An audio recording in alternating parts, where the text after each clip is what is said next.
ವಿಜಯಪುರ ನಗರದಲ್ಲಿ ಸರ್ಕಾರಿ ವೈದ್ಯಕೀಯ ಮಹಾವಿದ್ಯಾಲಯವನ್ನು ಯಾವುದೇ ಕಾರಣಕ್ಕೂ ಖಾಸಗಿ ಸಹಭಾಗಿತ್ವದಲ್ಲಿ ಮಾಡಿಕೊಡುವುದು, ಸರ್ಕಾರಿ ವೈದ್ಯಕೀಯ ಮಹಾವಿದ್ಯಾಲಯ ಸ್ವತಂತ್ರವಾಗಿ ಸರ್ಕಾರ ನಡೆಸಬೇಕಂತಕ್ಕಂಥ ಒಂದು ವಿಚಾರವನ್ನು ಇಟ್ಟುಕೊಂಡು ಇಲ್ಲಿ ನಗರದಲ್ಲಿ ಇವತ್ತಿಗೆ 74 ದಿವಸ ನಾವು ಅನಿರ್ದಿಷ್ಟ ಧರಣಿ ಸತ್ಯಾಗ್ರಹ. ಇಲ್ಲಿವರೆಗೂ ಕೂಡ ರಾಜ್ಯ ಸರ್ಕಾರ ನಮ್ಮ ಹೋರಾಟವನ್ನು ಗಂಭೀರವಾಗಿ ಪರಿಗಣಿಸ್ತಾ ಇಲ್ಲ. ಆ ಕಾರಣಕ್ಕಾಗಿ ಇವತ್ತಿನ ದಿವಸ ಅಂದರೆ ಡಿಸೆಂಬರ್ 1ನೇ ತಾರೀಕಿಗೆ ವಿಜಯಪುರ ನಗರದಲ್ಲಿ ದೊಡ್ಡ ಪ್ರಮಾಣದ ಚಳುವಳಿಯನ್ನು ಆಂದೋಲನವನ್ನು ನಾವು ಮಾಡಲಿಕ್ಕೆ ತೀರ್ಮಾನ ತಗೊಂಡಿದ್ದೇವೆ. ಸುಮಾರು ಸಾವಿರಾರು ಜನಸಂಖ್ಯೆ ಆ ಒಂದು ಪ್ರತಿಭಟನೆಯಲ್ಲಿ ಪಾಲ್ಗೊಳ್ತಾ ಇದ್ದಾರೆ. ಈಗಲಾದರೂ ಸರ್ಕಾರ ಎಚ್ಚೆತ್ತುಕೊಂಡು ತಮ್ಮ ನಿಲುವನ್ನು ಬದಲಾಯಿಸಿ ಸರ್ಕಾರಿ ವೈದ್ಯಕೀಯ ಮಹಾವಿದ್ಯಾಲಯವನ್ನು ಸರ್ಕಾರದ ಒಂದು ವತಿಯಿಂದ ನಡೆಸ್ತೇವೆ, ಯಾವುದೇ ಕಾರಣಕ್ಕೂ ಖಾಸಗಿ ಸಭೆಯಲ್ಲಿ ಮಾಡುವುದಿಲ್ಲ ಅನ್ನತಕ್ಕಂಥ ಒಂದು ಆದೇಶವನ್ನು ಹೊರಡಿಸುವವರೆಗೂ ಕೂಡ ನಾವು ಹೋರಾಟದಿಂದ ಹಿಂದೆ ಸರಿಯೋದಿಲ್ಲ. ಸರ್ಕಾರ ತನ್ನ ಮಂಡುತನವನ್ನು ಬಿಡಬೇಕು. ಇಲ್ಲಿ ಖಾಸಗಿ ಸಭೆಯಲ್ಲಿ ಕೊಟ್ಟು ಬಂಡವಾಳಶಾಹಿಗಳಿಗೆ ಮಣಿ ಹಾಕ್ಲಿಕ್ಕೆ ಹೊರಟಿದೆ. ಇಲ್ಲಿ ಹೋರಾಟಗಾರರ ಮತ್ತು ಜನಸಾಮಾನ್ಯರ ಒಂದು ಅಳಲನ್ನು ನೋಡ್ಲಿಕ್ಕೆ ತಯಾರಿಲ್ಲ. ಇಲ್ಲಿ ಖಾಸಗಿ ಸಭೆಯಲ್ಲಿ ಮಾಡಿದರೆ ಬಡ ವಿದ್ಯಾರ್ಥಿಗಳಿಗೆ ಇವತ್ತು ಲಕ್ಷಾಂತರ ಕೋಟ್ಯಾಂತರ ಹಣ ಕೊಟ್ಟು ಇವತ್ತು ಶಿಕ್ಷಣ ಕಲಿಯೋಕ್ಕಾಗೋದಿಲ್ಲ, ವೈದ್ಯಕೀಯ ಶಿಕ್ಷಣ. ಅದಕ್ಕಾಗಿ ನಾವು ವಿರೋಧ ಮಾಡ್ತಾ ಇದ್ದೇವೆ. ಇಷ್ಟಾದರೂ ಕೂಡ ವಿಜಯಪುರ ಜಿಲ್ಲೆ ಇರ್ತಕ್ಕಂಥ 8 ಜನ ಶಾಸಕರು, ಅದರಲ್ಲಿ 2 ಸಚಿವರು ಇದ್ದೀರಿ. ನೀವೇನು ನಿದ್ದೆ ಮಾಡಕತ್ತೀರೋ, ಹೆಂಗೋ ಏನು ಹೋರಾಟಗಾರನ ಒಂದು ಮನಸ್ಥಿತಿ ಪರೀಕ್ಷೆ ಮಾಡಕತ್ತೀರೇನು? ನಾಳಿನ ದಿವಸ ತೋರಿಸ್ತೇವೆ ನಿಮಗೆ. ಇನ್ನು ಮುಂದಿನ ದಿವಸ, ಇವತ್ತಿನ ದಿವಸ ಮುಂದಿನ ಹೋರಾಟ ಯಾವ ರೀತಿ ಇರ್ತದೆ, ಸರ್ಕಾರಕ್ಕೆ ಯಾವ ರೀತಿ ಬಿಸಿ ತಟ್ಟಿಸಬೇಕನ್ನೋದು ಈಗಾಗಲೇ ನಾವು ತೀರ್ಮಾನ ತಗೊಂಡಿದ್ದೇವೆ. ಸರ್ಕಾರ ಮುಟ್ಟಿ ನೋಡ್ಕೋಬೇಕು ನಮ್ಮ ಹೋರಾಟದಿಂದ ಮುಂದೆ. ನಾವು ಪ್ರಾಣ ಹೋದ್ರೂ ಪರವಾಗಿಲ್ಲ. ಇಲ್ಲಿ ಏನು ಹೋರಾಟ ಕೂತ್ಕೊಂಡಿದ್ದೇವಲ್ಲ, ನಾವೆಲ್ಲರೂ ಗಟ್ಟಿಯಾಗಿ ಕೂತ್ಕೊಂಡಿದ್ದೇವೆ. ಸರ್ಕಾರಿ ವೈದ್ಯಕೀಯ ಮಹಾವಿದ್ಯಾಲಯ ಸರ್ಕಾರದ ಅಧೀನದಲ್ಲಿ ನಡೆಸ್ತೇವೆ ಅಂತಕ್ಕಂಥ ಒಂದು ಫಸ್ಟ್ ಆದೇಶ ಹೋರಾಟಗಾರ ಕೈ ಕೊಡುವವರೆಗೂ ಕೂಡ ನಾವು ಎದ್ದು ಹೋಗೋದಿಲ್ಲ. ಇಲ್ಲಾಂದ್ರೆ ನಮ್ಮ ಪ್ರಾಣವನ್ನು ತ್ಯಾಗ ಮಾಡ್ತೇವೆ, ಹಾಗೆ ಹೋಗೋದು ಅಂತಕ್ಕಂಥ ಮಾತನ್ನು ನಾವು ಸರ್ಕಾರಕ್ಕೆ ಮತ್ತೊಮ್ಮೆ ಸ್ಪಷ್ಟಪಡಿಸ್ತೇವೆ. ಮುಂದಿನ ಹೋರಾಟ ಬಹಳ ಗಂಭೀರ ಸ್ವರೂಪದಲ್ಲಿ ನಡೀತದೆ. ನಾಳಿನ ಹೋರಾಟಕ್ಕೆ ಸರ್ಕಾರ ಸ್ಪಂದನೆ ಮಾಡದೇ ಇದ್ದರೆ ಕೊನೆಯದಾಗಿ ಅಮಾನವ ಸತ್ಯಾಗ್ರಹ ಕೂಡ ನಾವು ಮಾಡಲಿಕ್ಕೆ ತಯಾರಿದ್ದೇವೆ. ಆ ಒಂದು ಸಂದರ್ಭದಲ್ಲಿ ನಾವು ಪ್ರಾಣ ಕೂಡ ಹೋದ್ರೂ ಚಿಂತೆ ಇಲ್ಲ. ಒಂದು ವಿಜಯಪುರ ಜಿಲ್ಲೆ ಅನ್ಯಾಯ ಆಗಲಿಕ್ಕೆ ನಾವು ಬಿಡೋದಿಲ್ಲ ಅಂತಕ್ಕಂಥ ಮಾತನ್ನು ಸಂದರ್ಭದಲ್ಲಿ ನಾನು ಸರ್ಕಾರಕ್ಕೆ ಎಚ್ಚರಿಕೆಯನ್ನು ಕೊಡ್ತಾ ಇದ್ದೇನೆ. 11 ಗಂಟೆಗೆ ವಿಜಯಪುರ ನಗರದ ಶಿವಾಜಿ ಸರ್ಕಲ್ದಿಂದ ಮೆರವಣಿಗೆ ಹೊರಟು ವಿಜಯಪುರ ನಗರದ ಎಲ್ಲ ಒಂದು ವೃತ್ತದಲ್ಲಿ ತಿರುಗಾಟ ಮಾಡಿ ಸಿದ್ದೇಶ್ವರ ದೇವಸ್ಥಾನದಿಂದ ಗಾಂಧಿ ವೃತ್ತ, ಅಲ್ಲಿಂದ ಅಂಬೇಡ್ಕರ್ ವೃತ್ತದಲ್ಲಿ ಬಂದು ಸಮಾವೇಶಗೊಂಡು ಸರ್ಕಾರಕ್ಕೆ ಒಂದು ಎಚ್ಚರಿಕೆ ಕೊಡುವಂಥ ಕೆಲಸ ಮಾಡ್ತೇವೆ. ಆ ಒಂದು ಕಾರ್ಯಕ್ರಮಕ್ಕೆ ಸರ್ಕಾರ ಎಚ್ಚೆತ್ತುಕೊಳ್ಳದೇ ಇದ್ದರೆ ವಿವಿಧ ರೀತಿಯ ಚಳುವಳಿ ಮಾಡಿ ಕೊನೆಯದಾಗಿ ಅಮಾನವ ಸತ್ಯಾಗ್ರಹವನ್ನು ಮಾಡ್ತೇವೆ. ನಾವು ಸರ್ಕಾರದ ವಿರುದ್ಧ ಇವತ್ತು ನಾವು ಬಂಡೆದ್ದಿದ್ದೇವೆ. ಅಲ್ಲಿ ನಾವು ಬರದೇ ಕೂಡ್ತೇವೆ ನಾಳೆ ಅಮಾನವ ಸತ್ಯಾಗ್ರಹಕ್ಕೆ. ನಮ್ಮಲ್ಲಿ ಏನಾದರೂ ಅಮಾನವ ಸತ್ಯಾಗ್ರಹ ಕುಂತ ಸಂದರ್ಭದಲ್ಲಿ ಪ್ರಾಣಕ್ಕೆ ಏನಾದರೂ ಹಾನಿ ಆದರೆ ಇದಕ್ಕೆ ನಮ್ಮ ಜಿಲ್ಲೆಯಲ್ಲಿರ್ತಕ್ಕಂಥ 8 ಜನಪ್ರತಿನಿಧಿಗಳು ಮತ್ತು ಸರ್ಕಾರ ಹೊಣೆ ತಿಳ್ಕೊಂಡು ನಾವು ಪತ್ರವನ್ನು ಬರದೇ ಕೂಡ್ತೇವೆ ಸರ್ಕಾರದ ಒಂದು ಸರ್ಕಾರ ವಿರುದ್ಧವಾಗಿ. ನಾವು ಇಡೀ ವಿಜಯಪುರ ನಗರದ ಎಲ್ಲ ಸಂಘಟನೆಯವರು ಕೂಡ ಈಗಾಗಲೇ ನಾವು ಆಮಂತ್ರಣ ಕೊಟ್ಟಿದ್ದಾಗಿದೆ. ನಮ್ಮ ಅಂದಾಜು ಸುಮಾರು ಒಂದು 10,000ರಿಂದ 20,000 ಜನಸಂಖ್ಯೆ ಪ್ರತಿಭಟನೆಯಲ್ಲಿ ಕೂಡ್ತಾರಂತ ಭಾಗಿಯಾಗ್ತಾರಂತಕ್ಕಂಥದ್ದು ನಮ್ಮ ನಿರೀಕ್ಷೆ ಇದೆ. ಯಾವ ರೀತಿ ರೂಪ ಇರ್ತಾವ ಪ್ರತಿಭಟನೆ? ಅಂಗಡಿ ಬಂದ್ ಮಾಡ್ತೀರಿ? ಇಲ್ಲ, ಈ ಸದ್ಯಕ್ಕೆ ಅಂಗಡಿ ಬಂದ್ ಮಾಡೋದು ಅಥವಾ ವಿಜಯಪುರ ಬಂದ್ ಮಾಡುವಂತಕ್ಕಂಥ ಈ ಸದ್ಯ ಇಲ್ಲ. ನಾಳೆ ಕೇವಲ ಒಂದು ಮೆರವಣಿಗೆ ಮಾಡಿ ಪ್ರತಿಭಟನೆ ಮಾಡ್ತೇವೆ, ಆಂದೋಲನ. ಅದಕ್ಕೂ ಬಗ್ದಿದ್ರೆ ಮುಂದೆ ತೀವ್ರ ಸ್ವರೂಪ ನಾವು ಚಳುವಳಿಯನ್ನು ಮಾಡ್ತೇವೆ. ಈಗ 74 ದಿವಸ ಇವತ್ತಿಗೂ ನೀವು ಕೂತಿರಲಿಲ್ಲ, ಸತ್ಯಾಗ್ರಹ ಮಾಡ್ತಾ ಇದ್ದೀರಿ, ಪ್ರತಿಭಟನೆ ಮಾಡ್ತಾ ಇದ್ದೀರಿ. ನಗರ ಶಾಸಕರು ಬಂದು ಭೇಟಿಯಾಗ್ಯಾರ. ಈಗ ಅವ್ರದೇ ಅದ, ಇದು ಒಳಗೆ ಕಿತಾಪತಿ ಇವ್ರದೇ ಅವ್ರದೇ ಅದ. ಈಗ ನಗರ ಶಾಸಕರು ಅವ್ರನ್ನ ಖಾಸಗಿ ಸಹಭಾಗಿತ್ವ ಇರಲಿ ಅಂತಕ್ಕಂಥ ವಿಚಾರ ಅದ. ಏನು ಜಿಲ್ಲಾ ಉಸ್ತುವಾರಿ ಸಚಿವರು ನಾವು ನಮ್ಮನ್ನು ಬೆಂಗಳೂರು ಕರ್ಕೊಂಡು ಹೋದ್ರು, ಭಾಳ ಖುಷಿ ಪಟ್ಟಿದ್ದೇನು. ಏನೋ ಜಿಲ್ಲಾ ಉಸ್ತುವಾರಿ ಸಚಿವರು ಮನಸ್ಸು ತೊಗೊಂಡಿದ್ದಾರೆ. ಮನಸ್ಸು ಮೇಲೆ ಏನೋ ಅಂತ ಸರ್ಕಾರಿ ವೈದ್ಯಕೀಯ ಮಹಾವಿದ್ಯಾಲಯ ಸರ್ಕಾರದ ವತಿಯಿಂದ ನಡ್ಸಕ್ಕೆ ಏನೋ ಸರ್ಕಾರಕ್ಕೆ ಒತ್ತಡ ತಂದು ಮಾಡಿಕೊಡ್ತಾರೆ ಅಂತ ನಾವು ಭಾಳ ಖುಷಿಯಿಂದ ಬೆಂಗಳೂರಿಗೆ ಹೋದೆವು. ಆದ್ರೆ ಅವ್ರು ಸುಮ್ಮನೆ ಕಾಟಾಚಾರಕ್ಕೆ ಕಣ್ಣು ಒರೆಸುವಂಥ ತಂತ್ರ ಮಾಡಿ ಮುಖ್ಯಮಂತ್ರಿ ಮಂದಿ ಹೆಂಗೆ ಹೇಳಿದ್ರಪ್ಪ ಅಂತಂದ್ರೆ, ನಾವು ಎಲ್ಲಿದೋ ಒಂದು ಪಾಕಿಸ್ತಾನದಿಂದ ಬಂದವ್ರು ಟೈಪ್ ಮಾತಾಡಿದ್ರಲ್ಲಿ ಇವ್ರಿಗೆ ಹಿಂಗೆ ಇಷ್ಟು ದಿನ ದನಿ ಕೊಡ್ತಾರ್ರಿ, ಇವ್ರಿಗೆ ಖಾಸಗಿ ಸಭೆ ಬ್ಯಾಡತ್ರಿ, ಹಿಂಗೆಲ್ಲ ಹೇಳಿದ್ರು ಅವರು. ಅಂದ್ರೆ ಅವ್ರಿಗೆ ಆಸಕ್ತಿ ಇಲ್ಲ. ಸುಮ್ಮನೆ ಕಾಟಾಚಾರ ಕರ್ಕೊಂಡೋಗಿ ಮೂಗಿ ತುಪ್ಪ ಒರೆಸಿ ನಮ್ಗೆ ಅಪಮಾನ ಕೂಡ ಮಾಡಿಸಿಂದ ಕಳಿಸಿದಾರ. ಅದಕ್ಕೆ ಇವತ್ತು ನಾವು ರೋಚಿಗೆ ಇದ್ದಿದ್ದೆವು. ಯಾವ ರೀತಿ ನಾವು ಹೋರಾಟ ಮಾಡ್ಬೇಕಂದ್ರೆ ಈಗಾಗಲೇ ನಾವೆಲ್ಲ ಮಾತಾಡ್ಕೊಂಡಿದ್ದೇವೆ ಎಲ್ಲ ನಮ್ಮ ಮುಖಂಡರು ಕೊಂಡು. ಹೀಗೆ ಎಚ್ಚೆತ್ತೋಗ್ಬೇಕು ಸರ್ಕಾರ. ಇನ್ನು ಇದೇ ರೀತಿ ನಮಗೆ ಮನಸ್ಸು ನೋಯಿಸುವಂಥ ಕೆಲಸ ಅಥವಾ ಇವ್ರು ಎಲ್ತಾನ ಕೂಡ್ಲಿ ಸಾಕಾಗಿ ಎದ್ದು ಹೋಗಾರ ತಿಳ್ಕೊಂಡ್ರೆ ಏನಾದರೂ ಮೋಸ ನೋಡೋಕ್ಕಾತ್ರ ಇದಕ್ಕೆ ಇತಿಹಾಸ ಮಾಡಿ ತೋರಿಸ್ತೇವೆ ಹೋರಾಟ. ಯಾಕಂದ್ರೆ ಬಿಜಾಪುರ ಜಿಲ್ಲೆ ಅಂತಂದ್ರೆ ಇದು ಕ್ರಾಂತಿಯ ನಾಡು. 12ನೇ ಶತಮಾನದಲ್ಲಿ ವಿಶ್ವಗುರು ಬಸವಣ್ಣವರು ಯಾವ ರೀತಿ ಕ್ರಾಂತಿ ಮಾಡಿದ್ರು, ಈ 21ನೇ ಶತಮಾನದಲ್ಲಿ ಕ್ರಾಂತಿ ನಡೀತದೆ ವಿಜಯಪುರ ಜಿಲ್ಲೆ. ಅದು ನಡೆದಿದ್ದೆ ಆದ್ರೆ ಇದು ಸರ್ಕಾರಿ ವೈದ್ಯಕೀಯ ಮಹಾವಿದ್ಯಾಲಯ ಸಲುವಾಗಿ ಕ್ರಾಂತಿ ವಿಜಯಪುರ ಜಿಲ್ಲೆಯಲ್ಲಿ ನಡೀತದೆ. ನಗರ ಶಾಸಕರು ಮತ್ತು ಸಚಿವರು ಮತ್ತು ಮುಖ್ಯಮಂತ್ರಿ ಹೊಂದಾಣಿಕೆ ಇದೆ.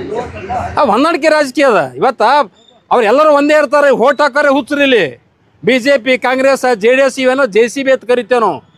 ಇವೆಲ್ಲ ಹೊಸರುಗಳು ಒಂದೇ ತಾಟಿನ ಊಟ ಮಾಡ್ತಾರೆ. ವಿಧಾನಸೌಧನಾಗ ಚಪ್ಪಲಿ ಹೊಡೆದಂಗೆ ಮಾಡ್ತಾರ ಅಂದ್ರೆ ಜನ ಹೋಗ್ಸಿಂದ ಇವರು ಹಳ್ಳ್ಯಾಗ ಹೊಡೆದಾಡ್ಬೇಕು ನಾಯಿಗಿತ್ಲೆ. ಇವರು ಇಲ್ಲ ಒಂದೇ ತಾಟಿನ ಊಟ ಮಾಡ್ತಾರೆ, ನಾವು ಹುಚ್ಚರ ಥರ ಹೊಡೆದಾಡೋದು ಇಲ್ಲಿ. ಇವರೆಲ್ಲ ಹೊಸರು ಪಕ್ಷರು ಕುಡ್ಕೊಂಡೇ ಜನರಿಗೆ ಮೋಸ ಮಾಡಕತ್ತಾರ. ಇನ್ನು ಜನ ಎಚ್ಚೆತ್ಕೊಳಕತ್ತಾರ. ಇಲ್ಲಿ ತನ ಸಾಕಪ್ಪ ಓಟ್ ಹಾಕಿ ಇವರೆಲ್ಲ ಒಂದೇ ಅದಾರ, ನಮ್ಮನ್ನು ಹುಚ್ಚರು ಮಾಡ್ಯಾರ, ಇನ್ನು ಬುದ್ಧಿ ಕಲಿಸ್ಬೇಕಂತಕ್ಕಂಥ ನಿಟ್ಟಿನಲ್ಲಿ ಎಲ್ಲರೂ ತಯಾರಾಗ್ಯಾರ ಜನ. ಈಗ ಮುಖ್ಯಮಂತ್ರಿಯವರಿಗೆ ಅವ್ರು ಏನು ಹೇಳಿದ್ರು, ಖಾಸಗಿ ಸಹಭಾಗಿತ್ವದಲ್ಲಿ ಮಾಡಿದ್ರೆ ನಮಗೆ ಸರ್ಕಾರಕ್ಕೆ ಹೊರೆ ಆಗೋದಿಲ್ಲ, ಸರ್ಕಾರ ವತಿಯಿಂದ ಮಾಡಾಕ ನಮ್ಮನ್ನು ಕೋಟಿ ರೊಕ್ಕ ಕೊಡೋಕ್ಕಾಗಲ್ಲ ಅಂತ ಹೇಳಿದ್ರು. ಮತ್ತು ಬಾಗಲಕೋಟೆ 450 ಕೋಟಿ ಕೊಟ್ಟರು, ಅಲ್ಲಿ 1 ಇಂಚು ಜಾಗ ಇಲ್ಲ. ವಿಜಯಪುರದಲ್ಲಿ ಸರ್ಕಾರಿ ಜಿಲ್ಲಾ ಸರ್ಕಾರಿ ಆಸ್ಪತ್ರೆ ಆವರಣದಲ್ಲಿ ಸುಮಾರು 153 ಎಕರೆ ಜಾಗ ಇದೆ, ವಿಸ್ತಾರವಾದಂಥದ್ದು. ಟ್ರಾಮಾ ಸೆಂಟರ್ ಅದ, ಹೆರಿಗೆ ಆಸ್ಪತ್ರೆ ಅದ, MRI ಸ್ಕ್ಯಾನ್ ಇದೆ, CT ಸ್ಕ್ಯಾನ್ ಇದೆ, ಎಲ್ಲ ರೀತಿಯ ಒಂದು ವ್ಯವಸ್ಥೆ ಒಳಗೊಂಡಂಥ ಒಂದು ಬೃಹತ್ ಕಟ್ಟಡ ಇದೆ. ಇಷ್ಟೆಲ್ಲ ಇದ್ರೂ ಕೂಡ ಉದ್ದೇಶಪೂರ್ವಕವಾಗಿ ಖಾಸಗಿಯವ್ರ ಕೈಯಾಗ ಕೊಟ್ಟಿಸಿಂದ ಇದೆಲ್ಲ ಬಂಡವಾಳಶಾಹಿಗಳ ಕುತಾಂತರ ಕೋಟಿ ಹಣವನ್ನು ಇವರು ಭ್ರಷ್ಟಾಚಾರ ಮಾಡಕ್ಕೆ ಇದೊಂದು ವ್ಯವಸ್ಥೆ ಮಾಡ್ಕೊಳತ್ತಾರ. ಶಕ್ತಿ ಪ್ರದರ್ಶನ ಸರ್ಕಾರ ವಿರುದ್ಧ ಒಂದು ಬಂಡ್ ಹೇಳ್ತೇವೆ ನಾಳೆ. ಸರ್ಕಾರ ಅಂದ್ರೆ ಹೋರಾಟಗಾರ ಶಕ್ತಿ, ವಿಜಯಪುರ ಜಿಲ್ಲೆ ಜನರ ಶಕ್ತಿ ಏನು ಅನ್ನೋದು ನಾಳೆ ಸರ್ಕಾರಕ್ಕೆ ನಾವು ತೋರಿಸ್ಕೊಡ್ತೇವೆ. ಅರವಿಂದ್ ಕುಲಕರ್ಣಿ, ರೈತ ಮುಖಂಡರು. ಸುಮಾರು 74 ದಿನ ಆಯ್ತು ಇವತ್ತಿಗೆ ಇಲ್ಲಿ ಒಂದು ಸರ್ಕಾರಿ ವೈದ್ಯಕೀಯ ಕಾಲೇಜ್ ಬಿಜಾಪುರದಲ್ಲಿ ಆಗಬೇಕು ಅಂತೇಳಿ ಒಂದು ಹೋರಾಟ ನಡೀತಾ ಇದೆ. ಬಟ್ ಸರ್ಕಾರ ಈ ಒಂದು ವೈದ್ಯಕೀಯ ಕಾಲೇಜ್ PPP ಮಾದರಿಯಲ್ಲೇ ಮಾಡಬೇಕು ಅಂತೇಳಿ ಒಂದು ಹಠವನ್ನು ತೊಟ್ಟಿದೆ. ಸೊ ಇದರ ವಿರುದ್ಧ ನಾವು ನಾಳೆ ಒಂದು ದೊಡ್ಡ ರ್ಯಾಲಿ ನಡೀತಾ ಇದೆ. ಮೊನ್ನೆ ನಾವು ನಿಯೋಗ ಕರ್ಕೊಂಡು ಹೋದಾಗ ಮುಖ್ಯಮಂತ್ರಿ ಅವರು ನಮಗೆ ಒಂದು ಸೌಜನ್ಯಕ್ಕೂ ಒಂದು ಕುರ್ಚಿಯಲ್ಲಿ ಕೂತ್ಕೊಂಡು ಮಾತಾಡುವಂಥ ಒಂದು ಕೆಲಸವನ್ನು ಮಾಡಲಿಲ್ಲ. ಅವರ ಕ್ಯಾಬಿನಲ್ಲಿ ಸುಮಾರು 150 ಕುರ್ಚಿ ಇದ್ರೂ ಕೂಡ ನಾವು ಬಿಜಾಪುರದ ಹೋದಂಥ ಹೋರಾಟಗಾರರಿಗೆ ಒಂದು ಕೂತ್ಕೊಳ್ಳುವಂಥ ವ್ಯವಸ್ಥೆ ಕೂಡ ಮುಖ್ಯಮಂತ್ರಿಗಳು ಮಾಡಲಿಲ್ಲ. ಆದರೂ ಕೂಡ ಅವ್ರ ಮುಂದೆ ನಾವು ಬೇಡಿಕೆ ಇಟ್ವಿ, ನಮ್ಮ ಜಿಲ್ಲೆಗೆ PPP ಮಾದರಿ ಕೈಬಿಟ್ಟು ದಯವಿಟ್ಟು ತಾವು ಸರ್ಕಾರಿ ವತಿಯಿಂದ ಸರ್ಕಾರಿ ವೈದ್ಯಕೀಯ ಕಾಲೇಜ್ ನಮ್ಮ ಜಿಲ್ಲೆಗೆ ಕಟ್ಟಬೇಕು ಅಂತ ಹೇಳಿದಾಗ ನಮ್ಮ ಹತ್ರ ದುಡ್ಡೇ ಇಲ್ಲ ಅಂತ ಹೇಳಿದ್ರು. ದುಡ್ಡು ಇಲ್ಲ ಅಂತಂದಮೇಲೆ ನಾವು ಹೇಳಿದ್ವಿ, ಇಲ್ಲ ಸರ್, ನೀವು PPP ಬಿಟ್ಟು ನಮಗೆ ಮೆಡಿಕಲ್ ಕಾಲೇಜ್ ಗೌರ್ಮೆಂಟೇ ಬೇಕು ಅಂತಂದರೆ ಹೇಳ್ತಾರೆ ಮುಖ್ಯಮಂತ್ರಿಯವರು, ನಿಮಗೆ PPP ಬೇಡ ಅಂದರೆ ನಿಮ್ಮ ಜಿಲ್ಲೆಗೆ ಮೆಡಿಕಲ್ ಕಾಲೇಜಿಗೆ ಕ್ಯಾನ್ಸಲ್ ಮಾಡ್ತೀವಿ ಅಂತೇಳಿ ಒಂದು ಉದ್ದಟದ ಉತ್ತರ ಕೊಟ್ಟರು. ಸರ್ಕಾರದಲ್ಲಿ ದುಡ್ಡೇ ಇಲ್ಲ ಅಂತ ಹೇಳಿದಾಗ ತಾವು ಬಾಗಲಕೋಟೆಯಲ್ಲಿ ತಾವು ಗೌರ್ಮೆಂಟ್ ಮೆಡಿಕಲ್ ಕಾಲೇಜ್ ಮಾಡಿದ್ರ ಅಂತ ಹೇಳಿದ್ಮೇಲೆ ಆಯಿತು ಬಾಗಲಕೋಟೆನಲ್ಲೂ ಕೂಡ ನಾವು ಕ್ಯಾನ್ಸಲ್ ಮಾಡ್ತೀವಿ ಅಂತ ಹೇಳಿದಾಗ ಈ ಥರ ಒಂದು ಉದ್ದಟದ ಉತ್ತರ ನಮ್ಮ ರಾಜ್ಯದ ಮುಖ್ಯಮಂತ್ರಿಗಳ ಬಾಯಿಂದ ಬಂದಿತ್ತು. ಇವಾಗ ಕನಕ್ಪುರ ಒಂದು ತಾಲೂಕು ಪ್ರದೇಶ, ಕನಕ್ಪುರ ಒಂದು ತಾಲೂಕು ಪ್ರದೇಶ ಆದರೂ ಕೂಡ ಬಜೆಟ್ನಲ್ಲಿ ಮುಖ್ಯಮಂತ್ರಿಯವರು ಗೌರ್ಮೆಂಟ್ ಮೆಡಿಕಲ್ ಕಾಲೇಜ್ ಅನೌನ್ಸ್ ಮಾಡಿದ್ದಾರೆ. ಅಲ್ಲಿ ಇವರಿಗೆ ದುಡ್ಡಿದೆ. ಕನಕ್ಪುರದಲ್ಲಿ 1 ಇಂಚು ಜಾಗ ಕೂಡ ಇಲ್ಲ. ಕೇವಲ ಜಾಗ ಖರೀದಿ ಮಾಡೋಕ್ಕೆ 85 ಕೋಟಿ ಖರ್ಚು ಮಾಡಿದ್ದಾರೆ. ಮತ್ತು ಬಿಲ್ಡಿಂಗ್ ಕಟ್ಟೋಕ್ಕೆ 550 ಕೋಟಿ ಖರ್ಚು ಮಾಡಿದ್ದಾರೆ. ಅದೇ ರೀತಿಯಲ್ಲಿ ಬಾಗಲಕೋಟೆನಲ್ಲಿ 450 ಕೋಟಿ ಸ್ಯಾಂಕ್ಷನ್ ಮಾಡಿದೆ. ನೋಡಿ, ಬಾಗಲಕೋಟೆ ಕೂಡ PPP ಮಾದರಿಯಲ್ಲಿ ಇತ್ತು. PPP ಮಾದರಿಯಿಂದ ಹೊರಗಡೆ ತೆಗೆದು ಸಂಪೂರ್ಣವಾಗಿ ಗೌರ್ಮೆಂಟ್ ಮೆಡಿಕಲ್ ಕಾಲೇಜ್ ಬಾಗಲಕೋಟೆನಲ್ಲಿ ಮಾಡ್ತಿದ್ದಾರೆ. ಯಾಕೆ ಬಾಗಲಕೋಟೆಯಲ್ಲಿ PPP ಇದು ಗೌರ್ಮೆಂಟ್ ಮೆಡಿಕಲ್ ಕಾಲೇಜ್ ಯಾಕೆ ಆಯಿತು? ಅಲ್ಲಿಯ ಜನರು ಒಗ್ಗಟ್ಟಾದರು, ವಿದ್ಯಾರ್ಥಿಗಳು ಒಗ್ಗಟ್ಟಾದರು, ರಾಜಕಾರಣಿಗಳು ಒಗ್ಗಟ್ಟಾದರು. ನಮ್ಮ ಬಿಜಾಪುರದಲ್ಲಿ ಒಗ್ಗಟ್ಟಿಲ್ಲ. ನಮ್ಮ ರಾಜಕಾರಣಿಗಳು, ಇದು ರಾಜಕಾರಣಿಗಳಿಂದ ಬಿಜಾಪುರ ಸಿಟಿ MLA ಆದಂಥ ಬಸವಣ್ಣ ಪಾಟೀಲ್ ಯತ್ನಾಳ್ ಅವರು 500 ಕೋಟಿ ಹೂಡಿಕೆ ಮಾಡ್ತೀನಿ ಅಂತೇಳಿ ತಾವೇ ಸ್ವತಃ ಸದನದಲ್ಲಿ ಹೇಳಿದ್ದಾರೆ. ಬೇಕಾದರೆ ಇದಕ್ಕೆ MB ಪಾಟೀಲ್ ಕೈ ಜೋಡಿಸಲಿ ಅಂತಲೂ ಕೂಡ ಹೇಳಿದ್ದಾರೆ. ಸೊ ಈ ರೀತಿ ಒಂದು ಹೇಳಿಕೆ ನಮ್ಮ ನಗರ ಶಾಸಕರಾಗಿದ್ದರೆ ಇಲ್ಲಿ ಒಂದು ದಿವಸ ಕೂಡ ಇಲ್ಲಿ ಬಂದು ಭೇಟಿ ಕೊಟ್ಟಿಲ್ಲ. ಕಾಟಾಚಾರಕ್ಕೆ MB ಪಾಟೀಲ್ರು ಮುಖ್ಯಮಂತ್ರಿ ಹತ್ರ ಹೋದ್ರು.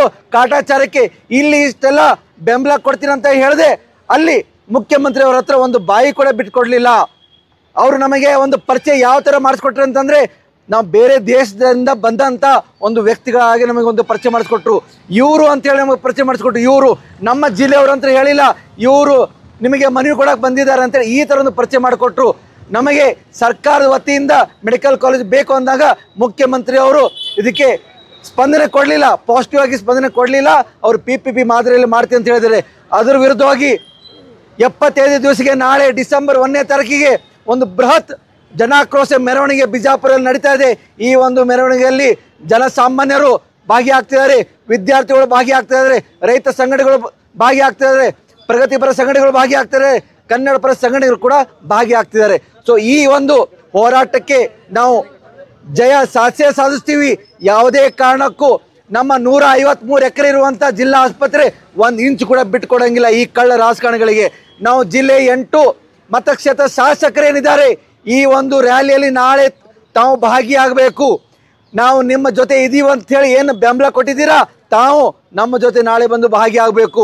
ಇಷ್ಟು ದಿನ ಕೂತ್ಕೊಂಡು ನಾವು ಹೋರಾಟ ಮಾಡ್ತಾ ಇದ್ದೀವಿ, ತಮಗೆ ಕಣ್ಣಿಗೆ ಕಾಣಿಸ್ತಾ ಇಲ್ವಾ? 8 ಜನ ಶಾಸಕರು, 2 MLC, ಒಬ್ಬ MP, ಅದರಲ್ಲಿ 2 ಸಚಿವರಿದ್ದಾರೆ, MB ಪಾಟೀಲ್ರು ಮತ್ತು ಶಿವಾನಂದ ಪಾಟೀಲ್ರು. ಇವರು ಮನಸ್ಸು ಮಾಡಿದರೆ ನಮ್ಮ ಜಿಲ್ಲೆಗೆ ಸರ್ಕಾರಿ ವೈದ್ಯಕೀಯ ಕಾಲೇಜ್ ಬರುತ್ತೆ, ಆದರೆ ಮನಸ್ಸು ಮಾಡ್ತಾ ಇಲ್ಲ. ಆಲ್ರೆಡಿ ನಮ್ಮ ಬಿಜಾಪುರಲ್ಲಿ 2 ಪ್ರೈವೇಟ್ ಮೆಡಿಕಲ್ ಕಾಲೇಜ್ ಇದ್ದಾವೆ, BRD medical college, all in medical college. ನಾನು MB ಪಾಟೀಲ್ ಅವ್ರಿಗೆ ಒಂದು ಸವಾಲು ಹಾಕ್ತೀನಿ, ನಿಮಗೆ ತಾಕತ್ತಿದ್ರೆ ನಿಮ್ಮ BRD ಮೆಡಿಕಲ್ ಕಾಲೇಜಲ್ಲಿ ನಮ್ಮ ಜಿಲ್ಲೆಯಲ್ಲಿ ಕಲಿಯುವಂಥ ವಿದ್ಯಾರ್ಥಿಗಳಿಗೆ ಫ್ರೀ ಸೀಟ್ ಕೊಡಿ. ಎಲ್ರಿಗೂ ಕೊಡೋಕ್ಕಾಗಲ್ಲ ಅಂದರೆ ಬಾಯಿ ಮುಚ್ಕೊಂಡು ಸುಮ್ಮನೆ ಇರಬೇಕು ನೀವು. ನಮಗೆ ಕಾಟಾಚಾರಕ್ಕೆ ನಮಗೆ ಮುಖ್ಯಮಂತ್ರಿ ಹತ್ರ ಹೋಗಿ ಅವಮಾನ ಮಾಡಿದ್ದೀರಾ. ಇದು ಕೇವಲ ಹೋರಾಟಗಾರರಿಗೆ ಮಾಡಿದಂಥ ಅವಮಾನ ಅಲ್ಲ, ಇಡೀ ನಮ್ಮ ಬಿಜಾಪುರ ಜಿಲ್ಲೆಯ ಜನರಿಗೆ ಮಾಡಿದಂಥ ಅವಮಾನ, ನಮ್ಮ ಬಿಜಾಪುರ ಜಿಲ್ಲೆಯಲ್ಲಿ ಕಲಿಯುವಂಥ ವಿದ್ಯಾರ್ಥಿಗಳು ಮಾಡಿದಂಥ ಅವಮಾನ ನೀವು. ಇದಕ್ಕೆ ಪ್ರತ್ಯುತ್ತರವಾಗಿ ನಾಳೆ ರ್ಯಾಲಿಯಲ್ಲಿ ನಿಮಗೆ ಬಿಸಿ ಮುಡಿಸುವಂಥ ಕೆಲಸನ ಮಾಡ್ತಾ ಇದ್ದೀವಿ. ಜಿಲ್ಲೆಯ ಜನರು ಇಲ್ಲಿ ಜನ ಆಕ್ರೋಶದಿಂದ ಒಂದು ಪ್ರತಿಭಟನೆಯಲ್ಲಿ ಭಾಗಿಯಾಗ್ತಿದ್ದಾರೆ. ಇದು ಮುಂದೊಂದು ದಿನ ಹೋರಾಟಗಾರ ಹೋರಾಟ ಮಾತ್ರ ಅಲ್ಲ, ಮುಂದೊಂದು ದಿನ ಜನ ಆಂದೋಲನ ಆಗಿ ಪರಿವರ್ತನೆ ಆಗುತ್ತೆ.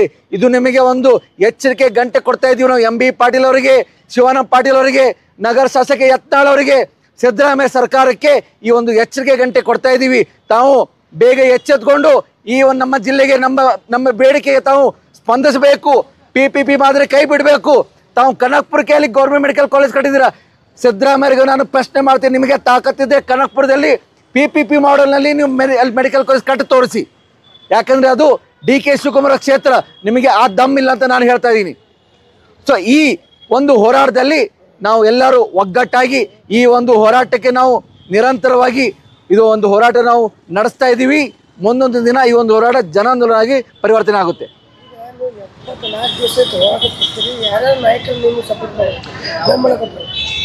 74 ದಿನಗಳಲ್ಲಿ 8 ಶಾಸಕರಲ್ಲಿ 5 ಶಾಸಕರು ಮಾತ್ರ ಬಂದಿದ್ದಾರೆ.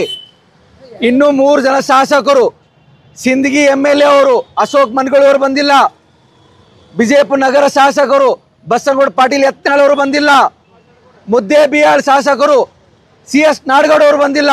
ಈ 3 ಜನರಿಗೆ ಯಾರು ಹೋಗಬೇಡ ಅಂತ ಹೇಳಿದ್ದಾರೆ. ಬಿಜಾಪುರ ನಗರದಲ್ಲಿ ನಡೀತಾ ಇರೋ ಈ ಒಂದು ಹೋರಾಟ, ಇದಕ್ಕೆ ಮೊಟ್ಟ ಮೊದಲು ಬರಬೇಕಾಗಿದ್ದ ನಗರ ಶಾಸಕ ಯತ್ನಾಳ್ ಅವರು ಇನ್ನೂರಿಗೂ ಬಂದಿಲ್ಲ. ಯಾಕಂದ್ರೆ ಅವರೇ ಸ್ವತಃ ಈ PPP ಮಾಡೆಲ್ ನಾ ತೋತೀನಿ, 500 ಕೋಟಿ ನಾನು ಹೂಡಿಕೆ ಮಾಡ್ತೀನಿ, ನನಗೆ ಕೊಟ್ಬಿಡಿ ಅಂತೇಳಿ ಸದನದಲ್ಲಿ ಹೇಳಿದ್ದಾರೆ. ಸೊ ಈ 3 ಜನ ಶಾಸಕರು ಬಿಟ್ಟು ಉಳ್ಕಿ ಜನ ಶಾಸಕರು ಬಂದಿದ್ದಾರೆ, ಬೆಂಬಲ ಅಂತ ಹೇಳಿದರೆ ಹೊರತಾಗಿ ಮೊನ್ನೆ ಮುಖ್ಯಮಂತ್ರಿ ಹತ್ರ ಹೋದಾಗ ಎಲ್ಲ ಶಾಸಕರು ಇರಬೇಕು ಅಂತ ನಾವು ಹೇಳಿದ್ವಿ. ಆದ್ರೆ MB ಪಾಟೀಲ್ ಬಿಟ್ಟು ಬೇರೆ ಯಾವ ಶಾಸಕರು ಈ ಒಂದು ನಿಯೋಗದಲ್ಲಿ ಇರಲಿಲ್ಲ. ಫಂಡಿಂಗ್ ಯಾರು ಮಾಡ್ತಾ ಇಲ್ಲ. ನಮಗೆ ಜನಸಾಮಾನ್ಯರು ಇಲ್ಲಿ ಬಂದು 1 ರೂಪಾಯಿ ಹಿಡ್ಕೊಂಡು 10 ರೂಪಾಯಿ ಹಿಡ್ಕೊಂಡು 100 ರೂಪಾಯಿ ಹಿಡ್ಕೊಂಡು ಜನ ಇಲ್ಲಿ ದೇಣಿಗೆ ಕೊಡ್ತಿದ್ದಾರೆ. ಇಲ್ಲಿ ಎಲ್ಲ ಸ್ಪಾನ್ಸರ್ ಮಾಡ್ತಿದ್ದಾರೆ. ಊಟ ಕೂಡ ಸ್ಪಾನ್ಸರ್ ಮಾಡ್ತಿದ್ದಾರೆ. ಊಟ ಸ್ಪಾನ್ಸರ್ ಮಾಡ್ಲಿಕ್ಕಂದ್ರೂ ನಾವು ನಮ್ಮ ಸ್ವಂತ ಖರ್ಚಿಂದ ಊಟ ಮಾಡ್ತಾ ಇದೀವಿ ಹೊರತಾಗಿ ಯಾರು ಇಲ್ಲಿ ರಾಜಕಾರಣಿಗಳು ಇಲ್ಲಿ ನಮಗೆ ಸಪೋರ್ಟಿಗೆ ಬಂದಿಲ್ಲ. ಭೋಗೇಶ್ ಸೋಲಾಪುರ್, ಆಮ್ ಆದ್ಮಿ ಪಾರ್ಟಿ ಜಿಲ್ಲಾಧ್ಯಕ್ಷ.